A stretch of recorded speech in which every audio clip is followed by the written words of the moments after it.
Caitlin Clark. And I'm a fan. Angel Reese, right? Yeah. They're going back and forth. I'm a fan of and Jamil Hill says by the time Angel Reese is done, she's going to be the Michael Jordan of WNBA. She said about Angel Reese? She said Angel Reese, by the time she retires, can you pull up this quote? She said, by the time she retires, she will be the MJ. Stephen A. Smith just hit the brakes hard on Angel Reese's soaring ego, and it wasn't pretty. After Reese pulled a move straight out of the Caitlin Clark controversy playbook, social media lit up with reactions like, did she really just do that? If you thought the drama in women's basketball ended when the final buzzer sounded, think again. Stephen A. took the mic and turned it into a heat-seeking missile, and let's just say Angel Reese might be feeling the burn. So, what exactly happened? Get ready, this one's pure chaos. It's not about black and white.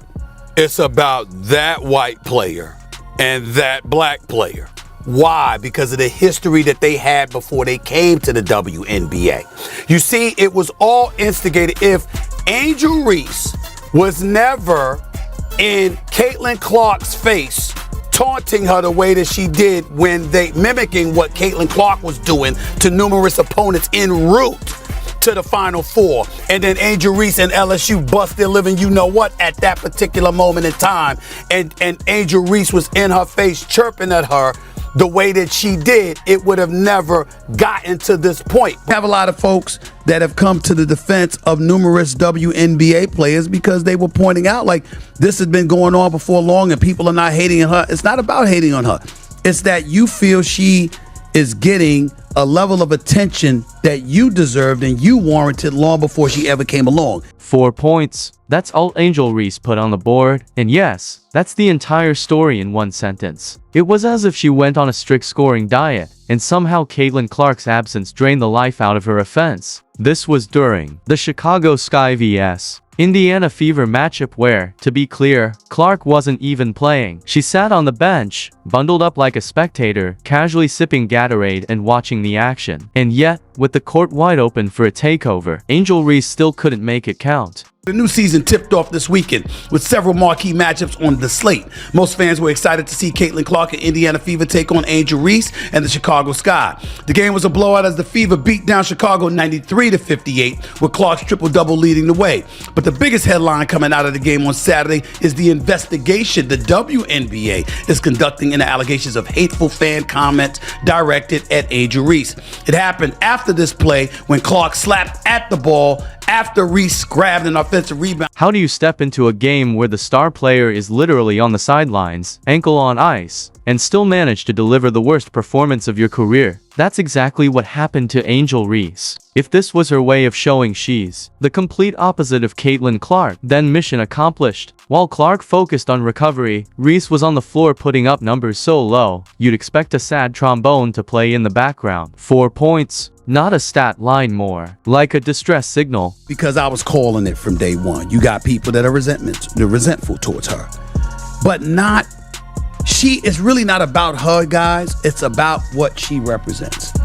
Before she ever came along, there were a lot of outstanding basketball players who happened to be black females that was doing their thing on the WNBA level.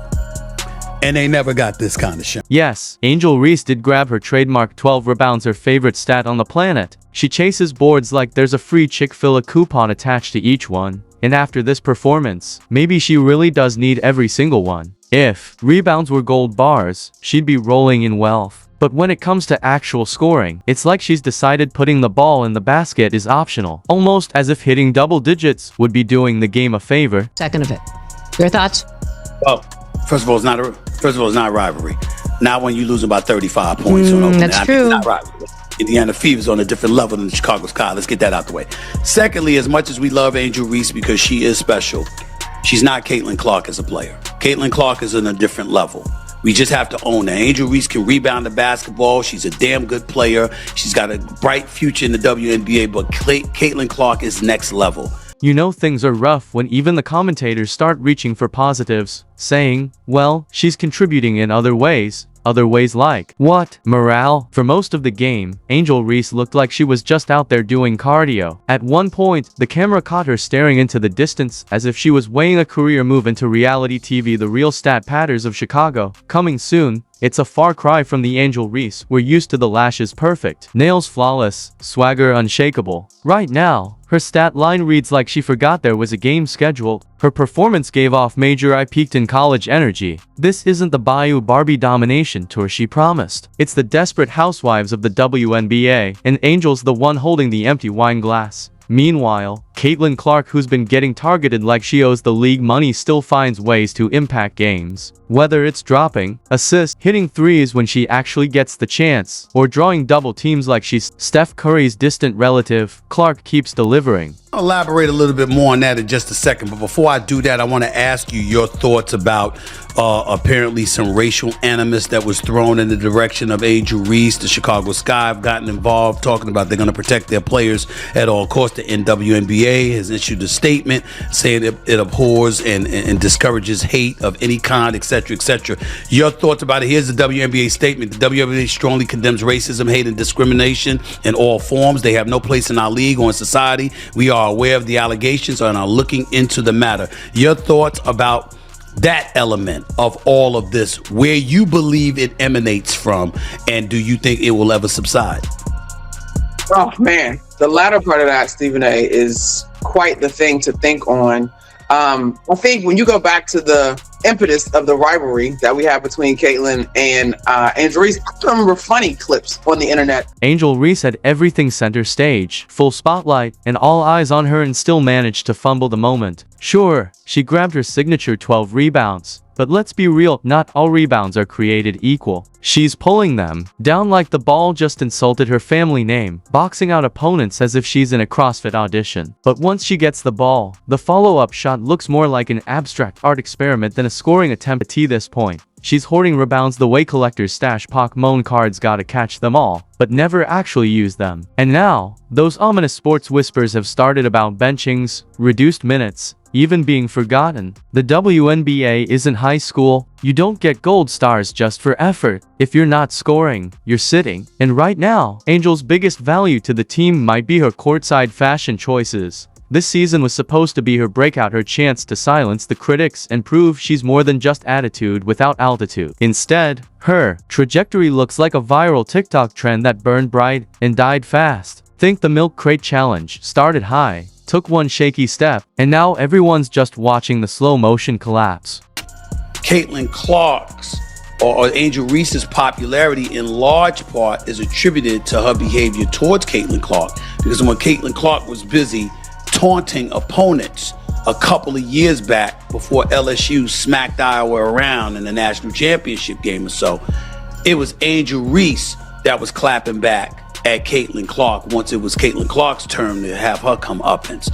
And that's what made Angel Reese famous. Now, Angel Reese experienced vitriol thereafter. It was tough for her to deal with, as she articulated, and that's unfortunate because we got some no good ass people. Make no mistake, people wanted Angel Reese to win. She's built for the spotlight, a walking headline, a soundbite machine, and the perfect blend of rivalry, drama, and image. That's WNBA gold. But shine doesn't mean much if you can't put points on the board. 4 points isn't cutting it unless this is some kind of performance art piece about minimalism in professional sports, and fans have noticed. Social media lit up like draft night, but the tone wasn't celebratory. 4 points? Is she okay? Rebounding queen, offensive ghost. Even her most loyal supporters are starting to write think pieces wondering if it's time to admit she's struggling. And yes, she's struggling. Struggling like a Roomba stuck on shag carpet. The contrast makes it worse. Caitlin Clark's very existence is a spotlight on every hole in Reese's game. Clark sidelined with an injury and still dominating conversation, while Reese healthy and with every opportunity manages to trip over her own potential. Now, the whispers have started, the kind that hang in locker rooms like a cloud of desperation. Could she be moved to the bench? Rested for development reasons, front office code for we don't know what to do with her. But we can't say it out loud. Chicago didn't sign up for a full-time rebound hoarder who treats the rim like it's contagious. This is only women that get this. I'm tired of it. Like, here's my thing, you guys. What else? Who are these girls? Who are these girls that are hating on Caitlin Clark? Are you just combing through Twitter? What else are these women supposed to do? Fawn over her? Fangirl over her? Bend the fucking knee? Kiss the ring? Like, what do you want from them? We cannot, every time the girl plays a game, she got 40 games, guys. She got 35 more games. We are not, every single game, gonna revisit and retread this same tired ass rhetoric that all these girls are hating on her, and they need to be thankful. They have been. The Chicago Sky didn't sign Angel Reese to be almost great. They want a presence, a leader, someone who shows up and delivers, not a stat line that looks like a lottery ticket that nearly hit. If this is truly her worst season start, it's not a slump, it's an alarm. And in the WNBA, there are no charity minutes. You can't coast on college cloud. SU highlights don't win games here. The moment you stop producing, you become a stylish bench fixture with a motivational Instagram bio. You just know Stephen A. Smith saw that box score, slowly put on his glasses, and sighed before unleashing 4 points. 4 points, somewhere. He's already crafting the monologue. This young lady, listen to me now, she's not in Baton Rouge anymore. And he wouldn't be wrong. Reese has to find her rhythm before her stat sheet starts looking like a sticky note. No one's asking for 40 a night, but how about double digits? Maybe an assist? A single flash of offensive clarity? Right now, it's like watching someone try to microwave a steak, confusing and upsetting. And the pressure isn't easing up. Every game, every possession, is now an audition for her place in this league. This isn't the NCAA, where the crowd chants your name and every rebound gets a highlight reel. This is the WNBA, where they'll bench you mid-sentence if your production doesn't match your promotion. The Goose comes along, and she wreaks havoc. She's the Rookie of the Year. She's 4th in the league in MVP voting. 4th in the league, her rookie year. Wow. Outstanding. She's like Steph Curry. She can pull up from anywhere. You understand? She has that kind of capability. Didn't win a national championship. Lost to LSU one year. We lost to South Carolina another year. But she's outstanding and clearly worthy of being the #1 overall pick. And what I was saying to everybody is ride the wave. Rising tide lifts all boats. Angel Reese is down to 2 options: rebound both literally and figuratively, or become the cautionary tale that ESPN packages into a What If Angel Never Scored 30 for 30 special, complete with dramatic piano music and slow motion clips of missed layups. The clock is ticking, the stage is still set, but the spotlight is shifting. And if she doesn't light it up soon, she won't just be off the court, she'll be out of the conversation entirely. Enter Tyler Marsh, the man with the clipboard, headset, and a strategy that looks suspiciously like a Rubik's Cube. He's been spinning Reese around the floor, like a confused game of Twister. You're a power forward. No, a stretch four. Wait, whatever that is. At times, it's like he's trying to fix her game through interpretive dance. But here's the problem: all the tactical shuffling in the world can't hide the glaring truth. Angel Reese just isn't delivering. It's rearranging deck chairs on the Titanic and wondering why the ship's still sinking. Marsh could park her in the paint, push her to the perimeter, or even send her to the parking lot. It wouldn't matter if the result is still 4-point nights and rebound hoarding as a side hustle. And in Chicago, that's not just a concern, that's a problem. Ball. She balled at Iowa in college. She's balled since she's been in the NBA. She came into the league last year with no break whatsoever between the college game and the pro game and did her thing. Ended up as an all-star, ended up being 4th in the league in MVP voting, was the clear winner for Rookie of the Year. No competition whatsoever in that regard.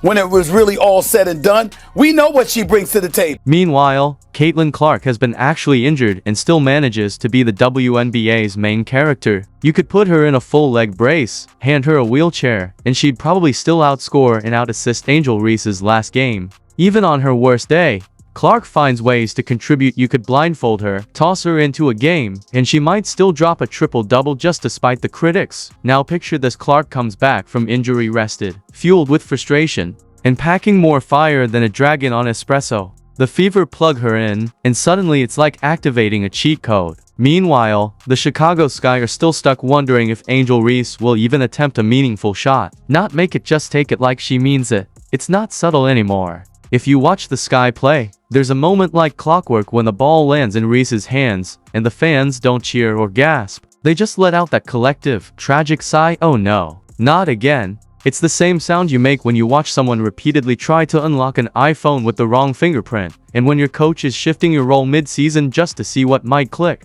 That's not a development plan, it's coaching. Roulette. It means they don't trust you to handle the basics. So they're hoping that by moving you around enough, you'll stumble into success by accident.